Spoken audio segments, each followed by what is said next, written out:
ক্ষমতার অহংকার দেখাবি না, টাকা পয়সার গরম দেখাবি না। 2 দিনের টাকার মালিক হয়ে ওর পা জমিনে লাগে না, এরকম ডাকাত আছে না নাই? লাম ইয়াকুন শাইআম মাযকুরা, তোর চেয়ে বড় ক্ষমতাশীল ছিল ফেরাউন। আল্লাহ ছাড় দিয়েছে, ছেড়ে দেয় নাই, ঠিক কি না? নমরুদরে ছাড় দিয়েছে, ছেড়ে দেয় নাই, ঠিক কি না? আবু জাহেলকে ছাড় দিয়েছে, ছেড়ে দেয় নাই, ঠিক কি না?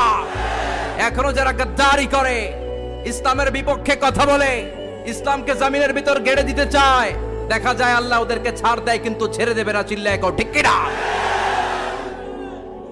পৃথিবীতে কেউ তো স্থায়ী হয় না, হোক না সে ফেরাউন কিবা নমরুদ। কেউ ভাবে চিরদিন রয় না, কেউ ভাবে চিরকাল রয় না। কেউ থাকতে আসে নাই, এত বড় বড় দাপটওয়ালারা সব শেষ।